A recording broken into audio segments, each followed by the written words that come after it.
Nous allons corriger. Bonjour tout le monde. Nous allons corriger maintenant la deuxième partie du problème. Dans cette partie, on considère la fonction phi définie par phi de t est égale à log de 1 plus t carré sur t pour t différent de 0 et phi de 0 égale à 0. La première question, il nous demande de vérifier que phi est impair. Donc, on va prendre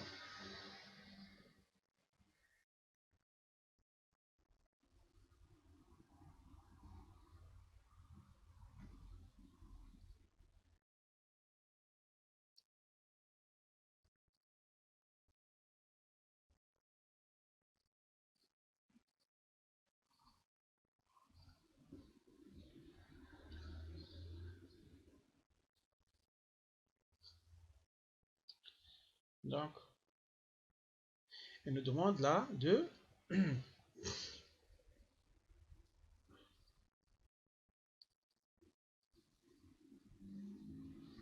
donc, on considère la fonction phi définie par phi de t est égale à 1 plus t carré sur t pour t différent de 0 et phi de 0 égale 0. Vérifie que phi est impair.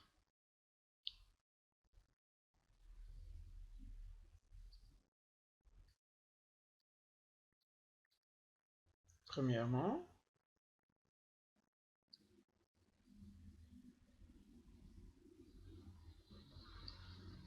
A. En fait, quel est le domaine de phi? De phi est égal à l'ensemble de t tel que t est différent de 0 ainsi que t est égal à 0. Donc, d de phi est égal à R tout entier. Donc, si t appartient à R, automatiquement, moins t appartient à R. Et phi de moins t égale 1, est égal log de 1 plus moins t au carré sur moins t.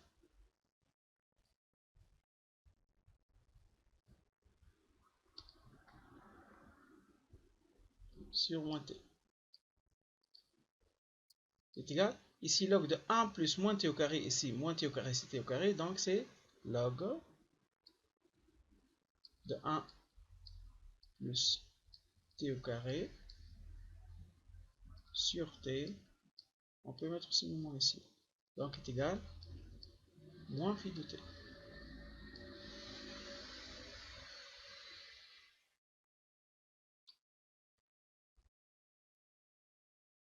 Égal à moins phi de t. D'où phi est impair.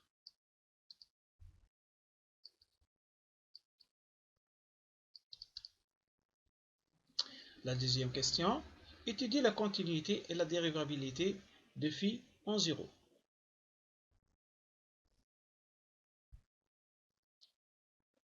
Je suis bien avec une tablette.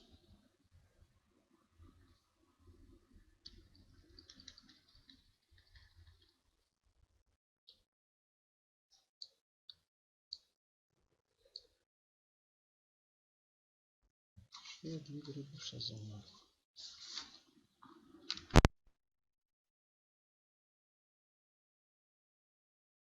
Donc, 1b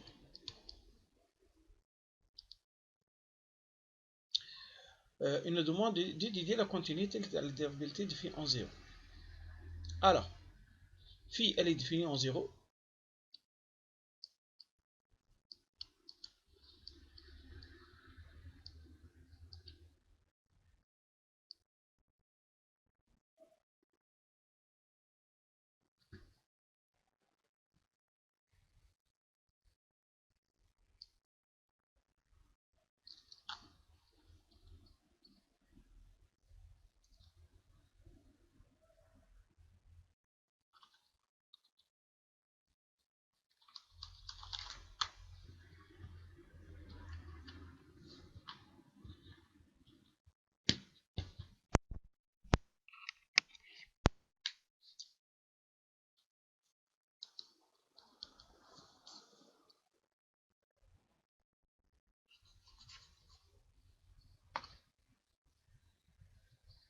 Donc, phi défini.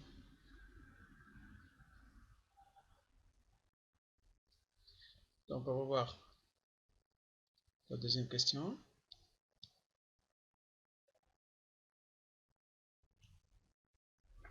A, B. Alors, étudier la continuité et la dérivabilité de phi en 0. Phi est défini en 0. Ici, phi de 0 est égal à 0. On va voir la continuité de phi en 0. Limite, quand t tend vers 0, de phi de t, cette continuité est égale, limite, quand t tend vers 0, de log de 1 plus t carré sur t. Ici, log de 1, 0 sur 0, c'est une forme indéterminée. Mais ici, on sait bien que limite, quand x tend vers 0, de log de 1 plus x sur x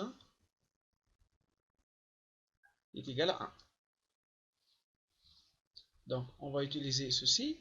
Donc, on a ici log de 1 plus t carré est égal à limite quand t tend vers 0 de log de 1 plus t carré sur t carré fois t. Donc ici, j'ai fait apparaître en fait, donc on pose x est égal t carré. Et donc t est égal à racine de x. Donc on est ici en 0. Donc là,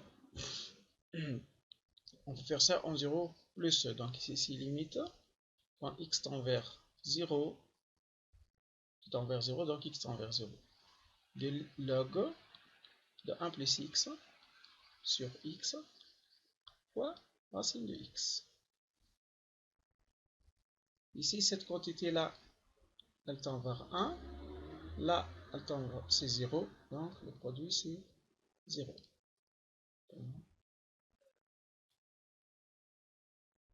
Donc, tout ça égale à 0. Et donc, phi de 0 égale à 0.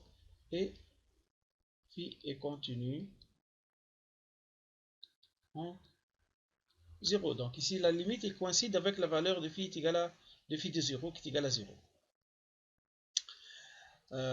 L'autre question, la dérivabilité. Ici, la continuité de phi en 0. C'est la dérivabilité de phi en 0. Donc, on revient. Pour étudier la dérivabilité, on utilise la définition même de la dérivabilité. La définition même, c'est-à-dire on va utiliser limite quand t tend vers 0 de phi de t, moins du moment qu'elle est continue, on a calculé phi de 0 sur t moins 0 égale limite quand t tend vers 0 de phi de t, donc log de 1 plus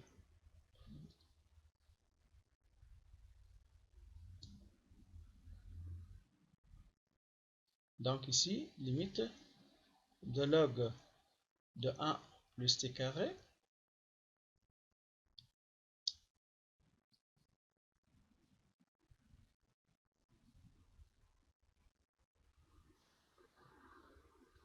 égale limite quand t tend vers 0 de log de 1 plus t carré sur t moins phi de 0 qui est égal à 0, le tout sur t moins 0.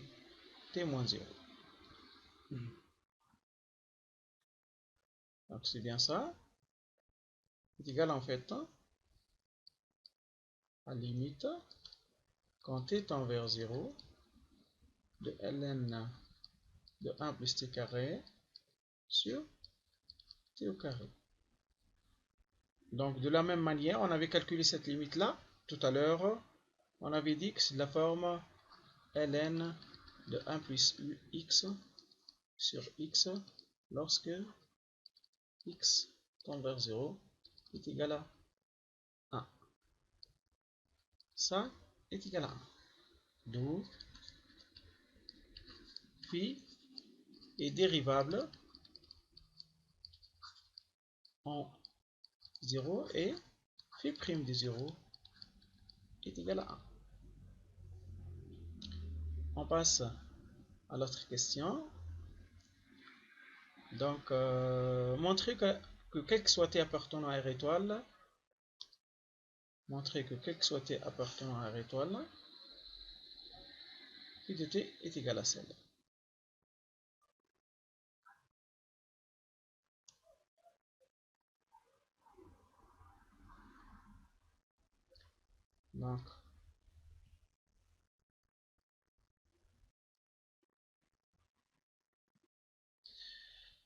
Donc ici, c'est montrant que quel que soit t appartenant à R étoile, phi prime de t est égal à 1 sur t carré f de t carré.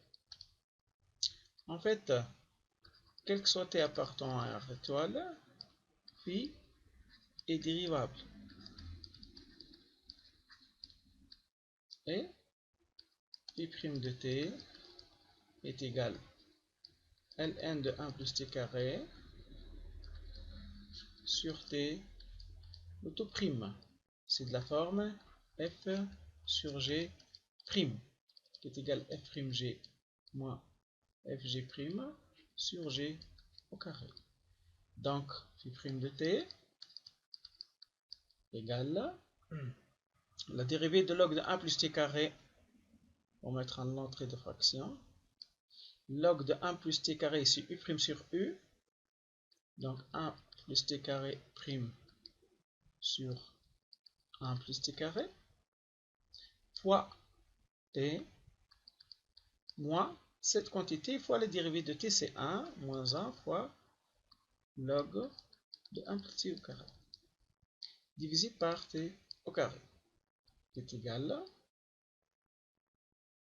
ici sur t carré. Donc 1 plus t prime, donc c'est 2t fois t, 2t carré sur 1 plus t carré moins log de 1 plus t au carré sur t carré. Donc égal 1 sur t au carré, facteur de 2 fois t au carré sur 1 plus t au carré moins ln de 1 plus t au carré. Donc ici, c'est exactement la fonction f de t au carré. En remplaçant t par t carré, on va trouver f de t au carré ici, qui est égal à 1 sur t au carré, f de t carré, quel que soit t, appartient à R étoile. Pour déterminer les variations de phi, nous aurons besoin du signe de phi prime. Et comme, si je vais mettre de côté ceci, nous voyons bien que phi prime, quel que soit t appartenant à R étoile, phi prime de t est égal phi prime de t, nous avons dit qu'il est égal à 1 sur t carré f de t au carré. Donc les signes comme 1 sur t carré est toujours supérieur strictement à 0, le signe de phi et de phi de t est celui de f, mais de t carré, c'est pas de f de t. Donc là, on peut en déduire le signe de f de t carré à partir d'ici. D'une part, la fonction phi est impaire. Donc il suffit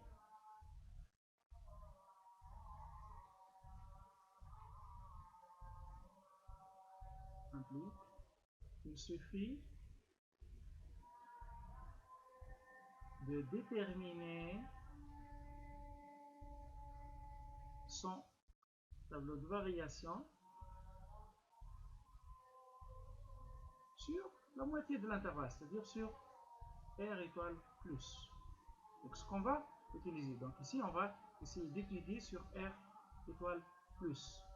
Donc le signe de f de t carré, elle est comment? F de t, il est positif, f de x, on va dire.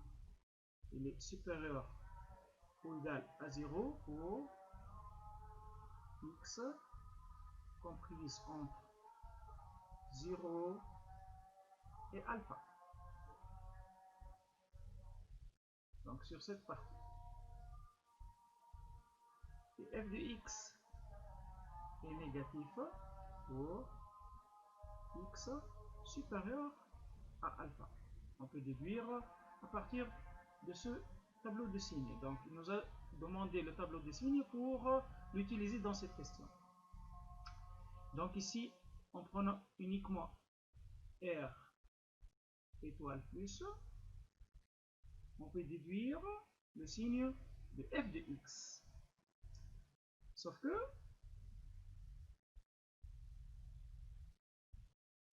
donc ici, x comprise entre 0 et alpha. Si on fait le changement de variable, x égale t au carré.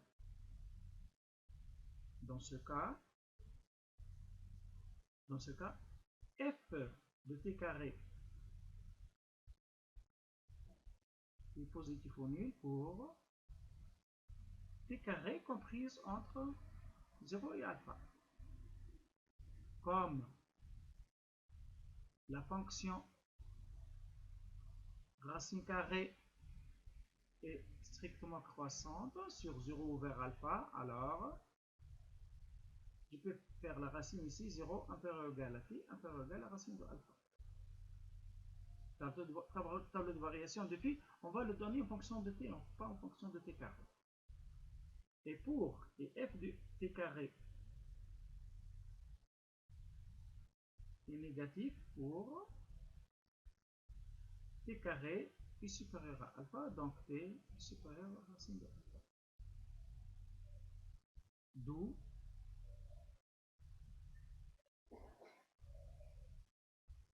le tableau de variation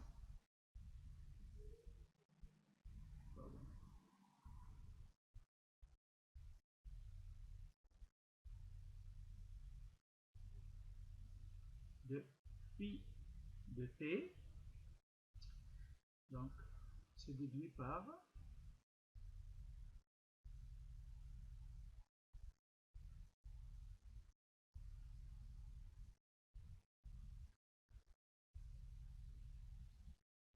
ici phi prime de t, le signe de phi prime de t. On va l'étudier sur 0 plus l'infini, on avait dit ça, mais il y a uniquement cette valeur de racine de alpha qui compte. Donc cette valeur de racine de alpha qui compte pour le signe de donc là, racine de alpha, la fonction elle s'annule ici pour t comprise entre 0 et racine de alpha f de t carré positif, donc ici la fonction phi positive et là elle est négative. Donc ici nous avons la fonction décroissante et là elle est décroissante.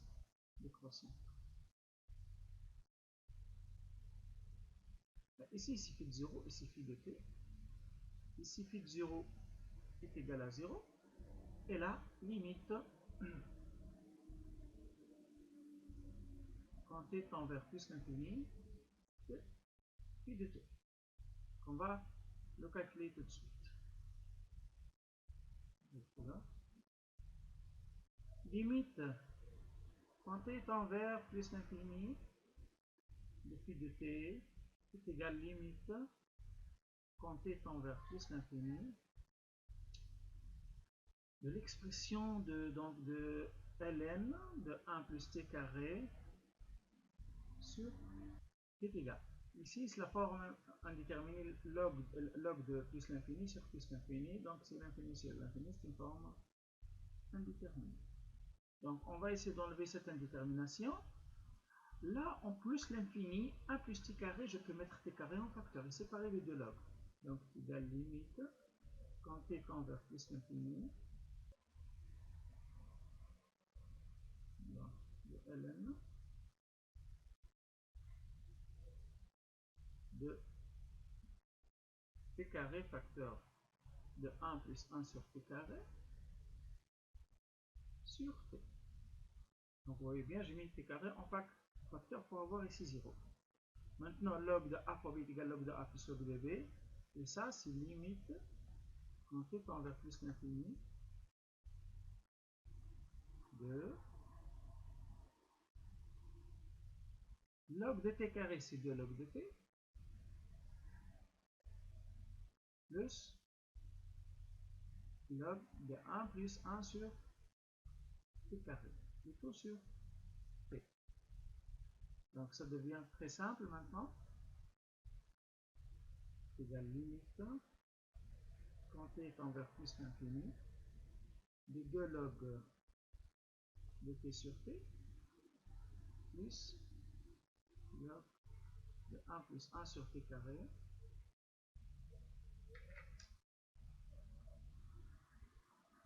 sur t, qui est égal, ici, ceci tend vers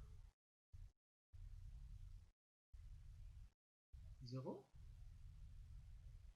limite quand x tend vers l'infini de log x sur x égale à 0. Plus ici, log de 1, c'est 0, donc ça va tendre vers 0, là, vers l'infini qui est égal à 0 plus 0 est égal à 0. Donc on revient là, pour mettre ici 0. Maintenant, f phi de racine de alpha, phi de racine de alpha, égale log de 1 plus alpha sur racine de alpha. Comme 2 alpha sur 1 plus alpha moins log de 1 plus alpha égale 0, car f de alpha égale à 0. Donc, log de 1 plus alpha égale 2 alpha sur 1 plus alpha. Par suite, phi de racine de alpha égale, on remplace log d'1 plus alpha par 2 alpha sur 1 plus alpha, et donc c'est 2 alpha sur 1 plus alpha fois 1 sur racine de alpha est égal 2 racine de alpha sur 1 plus alpha.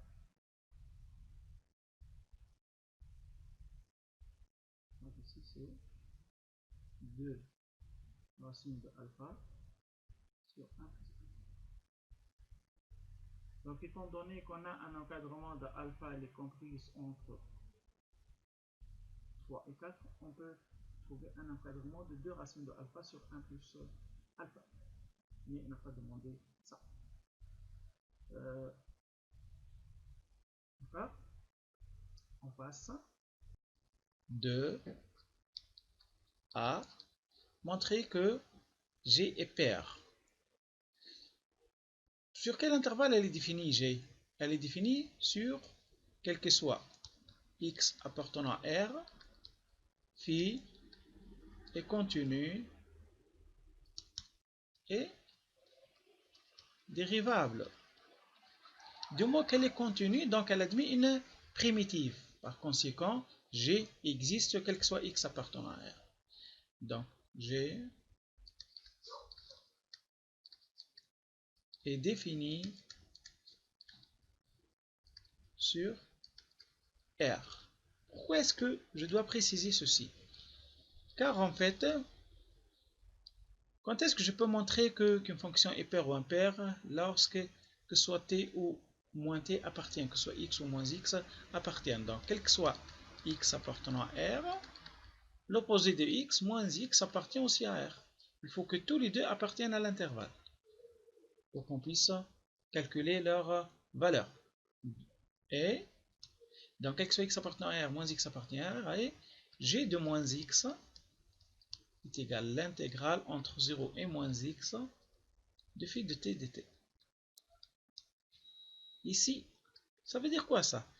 Ça veut dire que g de moins x, c'est la primitive ou l'intégrale entre ici la variable c'est t, de t est égal à 0 jusqu'à t est égal moins x de phi de t dt.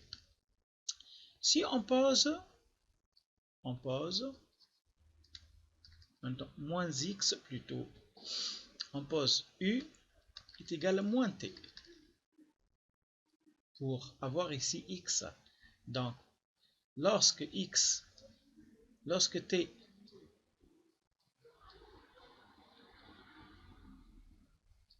donc pour t est égal à moins x, équivalent à dire que u est égal à moins x est égal à x.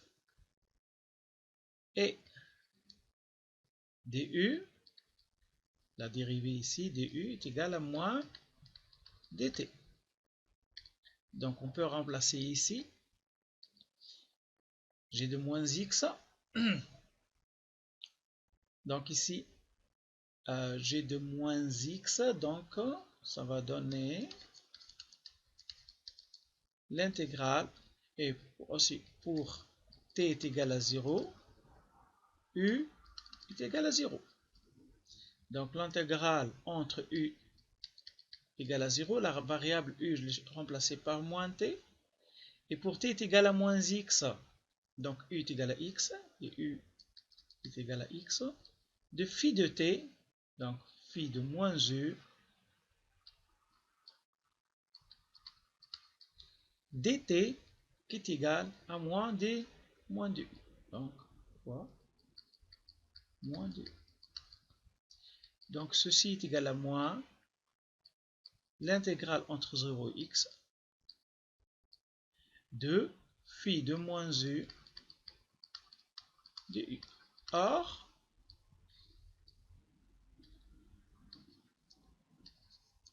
phi est impair plutôt. Or, phi est impair. Donc, phi de moins u est égal à moins phi de u. D'où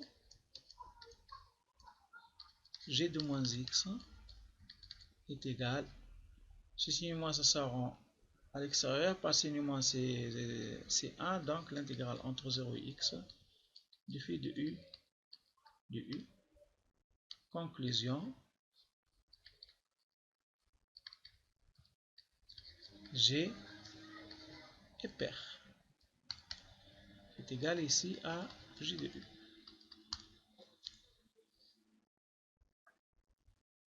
On passe à l'autre question. 2b. Montrons que g est dérivable sur R et calculons g' de x. Donc, en fait, g de x égale à quoi?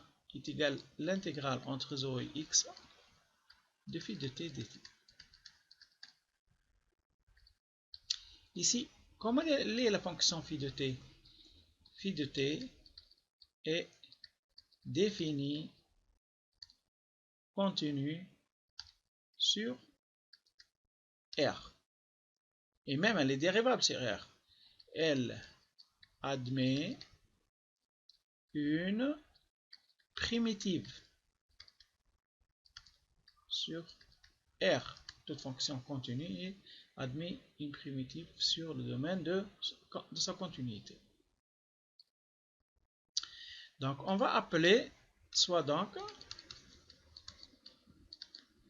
grand G de X la primitive grand G de T, la primitive de phi de T sur R. Donc G de X égale à quoi? Est égal donc la primitive de phi de T entre 0 et X, donc G de T entre 0 et X est égal à G de X moins G de 0. Comment elle est cette primitive? La fonction G de T, la primitive de phi de T sur R, est dérivable car J' de T est égal à phi de T. Cette primitive est dérivable sur R et G' de X est égal à phi de X.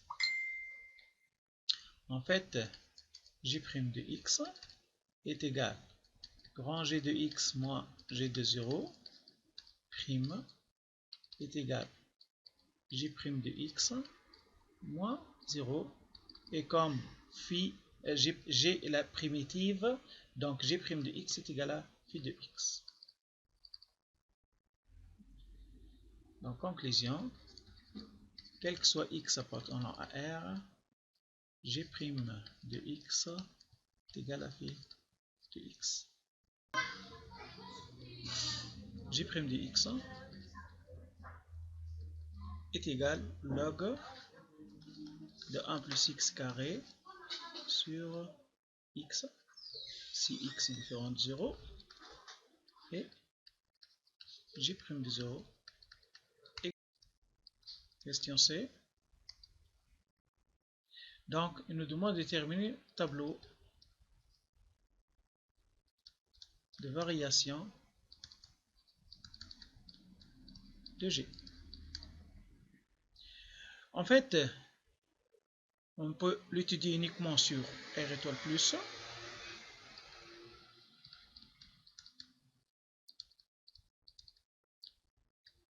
Sur R étoile plus, du moment où G est pair.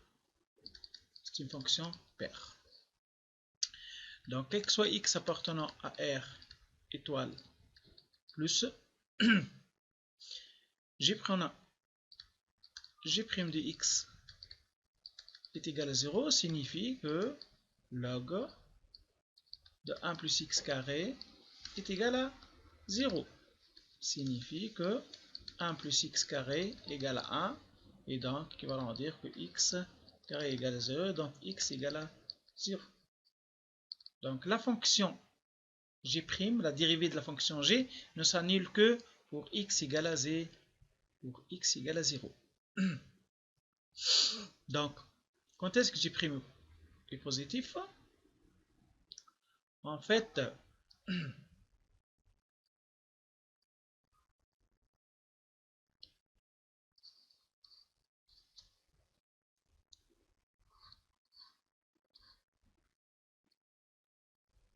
donc, pour X supérieur ou égal à 0, 1 plus X carré supérieur ou égal à 1, log de 1 plus X carré supérieur ou égal à 0, et log de 1 plus X carré sur X qui est supérieur à 0, quel que soit X appartenant à R étoile plus.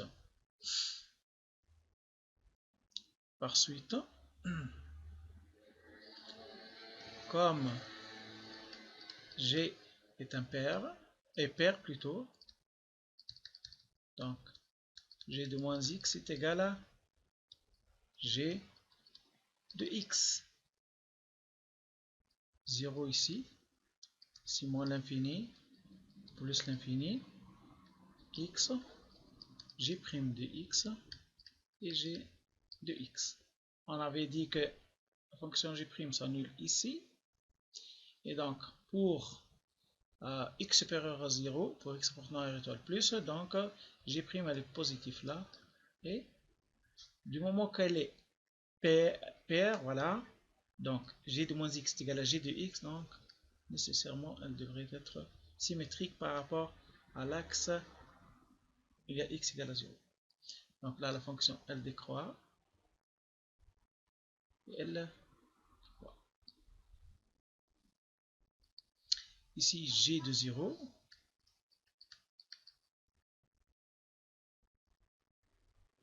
est égal à 0. Et donc la fonction décroît et puis elle croît.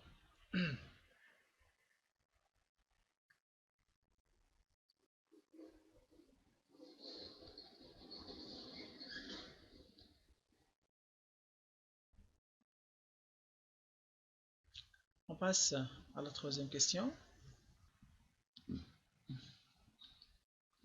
Maintenant, on nous donne calculer l'intégrale suivante. Si c'est la troisième question. Donc 3a. On nous donne l'intégrale i est égale à l'intégrale entre 1 et x de 2 sur t log de t dt. Ici, il faut toujours, si on vous donne des questions pareilles, il faut toujours se concentrer sur la forme de la fonction. Ici, on a une fonction log de t, et on a ici 2 sur t, donc on peut voir ici qu'on a une dérivée de cette fonction-là. I donc égale l'intégrale entre 1 et x de 2 fois la dérivée de log de t prime fois log de t dt. Donc la primitive de la fonction u', c'est 1 demi u carré. La primitive de cette fonction u', c'est 1 demi de u au carré. Et donc là, ça est égal à 2 fois. Primitive de cette fonction, c'est 1 demi de u au carré. Donc 1 demi. La fonction u, c'est la fonction log t au carré entre 1 et x. Si ça s'en va, est égal donc log de x au carré moins log de 1 égale à 0. Donc i est égal log de x au carré.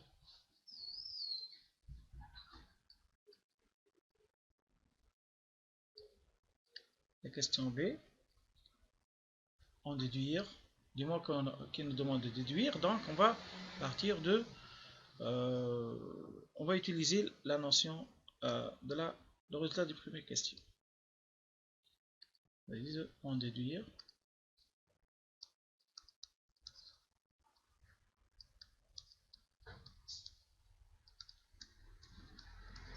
que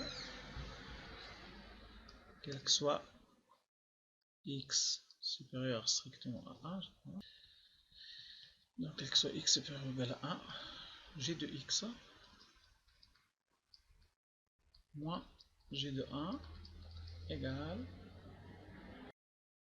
quel que soit x supérieur ou égal à 0, on va calculer cette quantité, on va essayer de trouver l'égalité, cette expression. Donc g de x moins g de 1 est égal. En fait, g de x c'est quoi? C'est l'intégrale entre 1, g de x entre 0 et x de phi de t dt. Moins g de 1 c'est l'intégrale entre 0 et 1 de phi de t dt.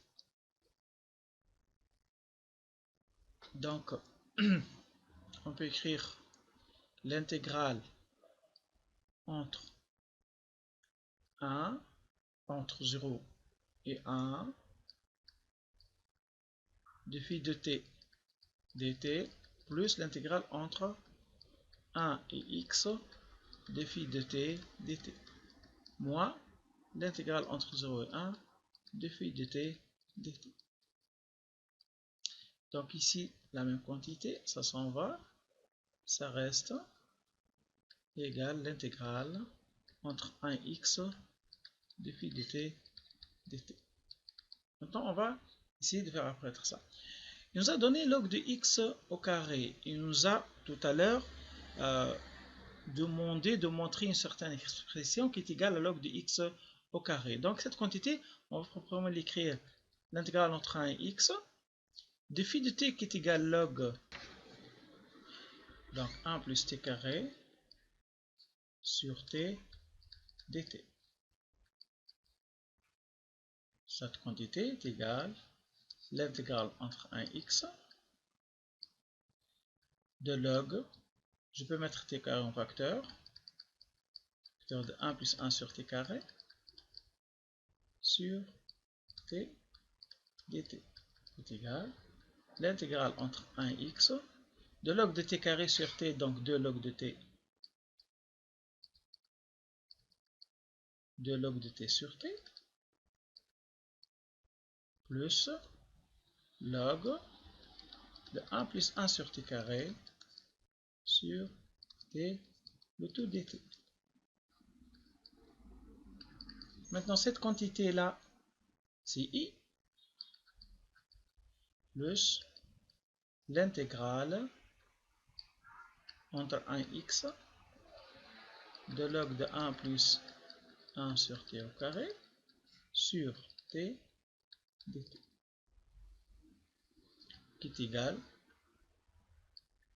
log de x au carré plus l'intégrale entre 1 et x log de 1 plus 1 sur t carré sur t dt. Donc ça, g de x moins g de, d'où le résultat. Donc, l'autre question. Montrer que pour tout x supérieur ou égal à 0, log de 1 plus x est inférieur ou égal à x. C'est donc montrant que quel que soit x supérieur ou égal à 0, log de 1 plus x est inférieur ou égal à x. Ici, il y a beaucoup de méthodes. Ou bien, je peux poser h de x égale à x moins log de 1 plus x. Ou log de 1 plus x moins x. Et donc, quel que soit x qui est défini sur R sur moins 1 plus l'infini, en particulier sur 0 plus l'infini, donc quel que soit x supérieur ou égal à 0, h est continu et dérivable sur 0 plus l'infini. Donc quel que soit x supérieur ou égal à 0, h de x est continu sur 0 plus l'infini et h' de x est égal à 1 moins 1 sur 1 plus x est égal à 1 plus x moins 1, donc x sur 1 plus x, qui est positif, quel que soit x appartenant à 0 plus l'infini, d'où h est strictement croissante. Du moment qu'elle est strictement croissante, donc h de x pour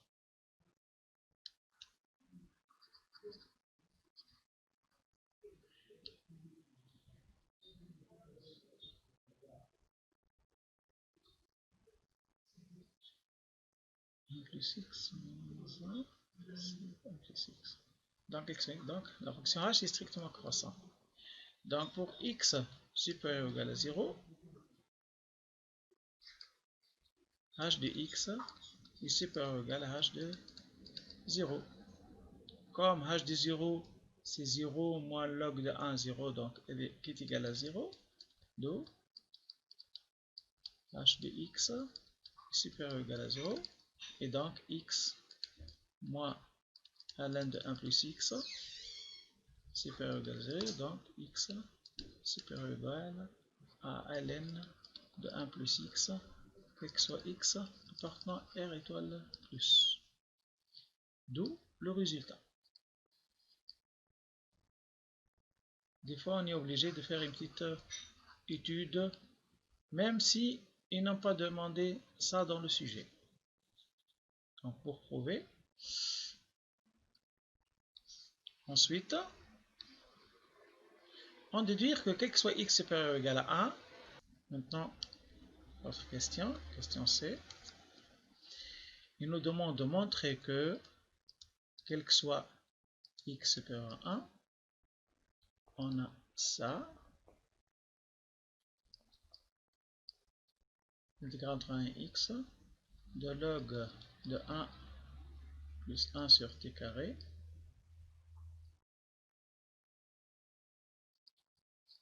sur t inférieur ou égal à 1 demi dt. En fait, il nous a donné une inégalité extrêmement importante. Donc, lorsqu'on dit que quel que soit x supérieur strictement à 0, log de 1 plus x est inférieur ou égal à x. Quand même, cette quantité pour x supérieur ou égal à 0, log de 1 plus x est supérieur, lorsqu'x est supérieur strictement à 0, donc cette quantité est supérieure à 0. Maintenant, soit t est égal à 1 sur x. Donc, si x est positif, 1 sur t est positif.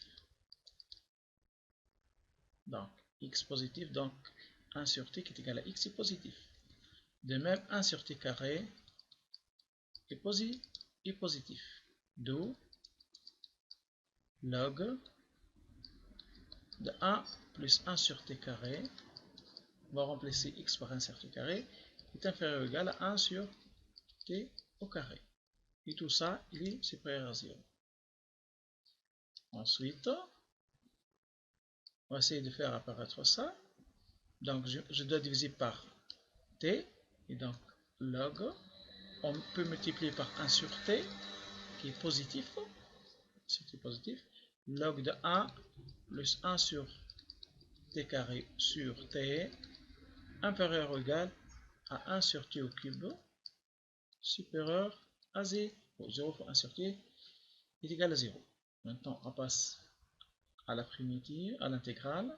Donc, en faisant ici l'intégrale entre 1 et x, quel que soit x supérieur ou égal à 1, ici il faut ne pas avoir plus ni moins, de 0 dt inférieur à l'intégrale entre 1 et x de log de 1 plus 1 sur t au carré sur t dt inférieur ou égal à l'intégrale entre 1 et x de 1 sur t au cube dt. Donc cette quantité, c'est ce qu'on cherche. Donc quel que soit x supérieur ou égal à 1, on a ici l'intégrale entre 1 et x d'une constante, donc c'est la constante prise en compte 1, c'est 0. Ici notre intégrale de log de 1 plus 1 sur t carré sur t dt inférieur ou égal. Ici, nous avons dt sur t au cube. Quel est le primitif de 1 sur t au cube? Donc, c'est 1 sur t au carré. Mais si en dérivant 1 sur t au carré, c'est-à-dire 1 sur t au carré, donc on va trouver c-f' sur f. Donc, ça va donner moins 2 fois. Donc, il faut multiplier par 1 demi et mettre entre 1 et x. Donc, ça va donner quoi ça? Ça va donner, donc ici 0, inférieur à l'intégrale entre 1 et x, de log de 1 plus 1 sur t carré. Ici, il y a un signe moins, donc il faut faire attention. Sur t, dt inférieur ou égal. Ici, donc, pour t égale à 1, on va dire, donc là, on va remplacer 1 par x et enlever ce signe moins. Ça, c'est égal à n demi 1 sur t carré entre x et 1 est égal à n demi moins 1 sur 2 x carré. Ici, comme cette quantité elle est négative, donc ici, elle est inférieure ou égale à n demi. D'où, quel que soit x supérieur ou égal à 1, on a 0 inférieur à l'intégrale entre 1 et x, de log de 1 plus 1 sur t carré dt sur t inférieur ou égal à n demi. D'où le résultat.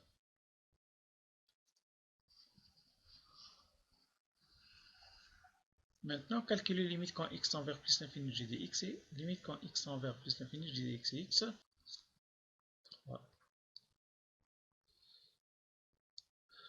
3D. Donc, limite quand x tend vers plus l'infini de g de x est égal limite quand x tend vers plus l'infini de l'intégrale entre 0 et x de phi de t dt. G de x moins g de 1 est égal log de x au carré plus l'intégrale entre 1 et x de 1 sur t fois log 1 plus 1 sur t carré dt. Ici, je vais calculer cette limite-là, sachant bien un encadrement de cette quantité-là. Donc, limite quand x tend vers plus l'infini de g de x est égal limite quand x tend vers plus l'infini de g de 1, c'est une constante, plus log de x au carré plus l'intégrale entre 1 et x de log de 1 plus 1 sur t carré sur t dt. Or, cette quantité-là, lorsqu'x tend vers l'infini, elle est toujours comprise entre 1, 0 et n demi. Par conséquent, cette quantité, elle admet une limite finie en plus l'infini. Cette quantité, elle est finie, celle-là, elle est finie, et ici, on a plus l'infini au carré. Donc, on va dire que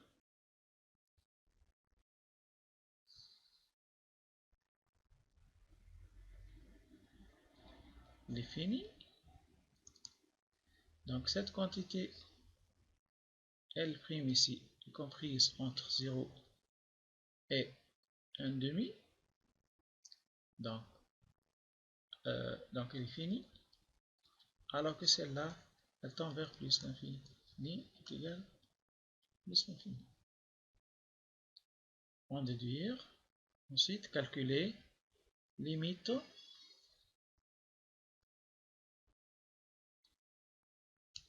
quand x tend vers plus l'infini de g de x sur x. De la même manière, c'est limite quand x tend vers plus l'infini de g de 1 sur x plus 1 sur x fois l'intégrale entre 1 et x de log de 1 plus 1 sur t carré sur t dt plus, on va dire, log de x au carré sur x. Donc, maintenant, ici, cette quantité-là, c'est g de 1 sur l'infini, donc c'est 0. Cette quantité-là, elle est bornée entre 0 et 1 demi sur fois 1 sur l'infini, donc ça doit tendre vers 0. Reste cette quantité-là plus ici log de x au carré sur x. Donc c'est log de x fois log de x sur x. On peut trouver beaucoup de façons de faire ça. Donc on va, par exemple, on va l'écrire de la manière suivante.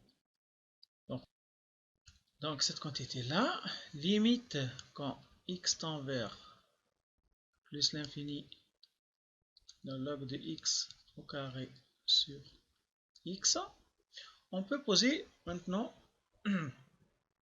cette quantité u est égale racine de x. Par conséquent, u au carré est égal à x. Et donc ça, c'est limite quand u tend vers l'infini, x, ici c'est u au carré, et là, ln de u au carré, le tout au carré. Donc cette quantité-là égale limite quand u tend vers l'infini de 2 ln de u sur u, le tout au carré.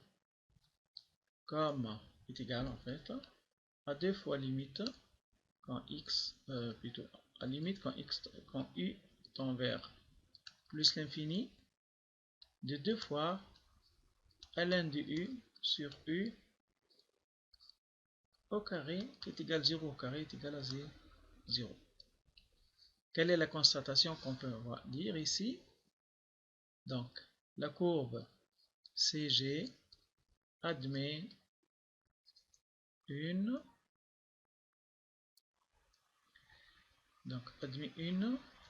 branche infinie de direction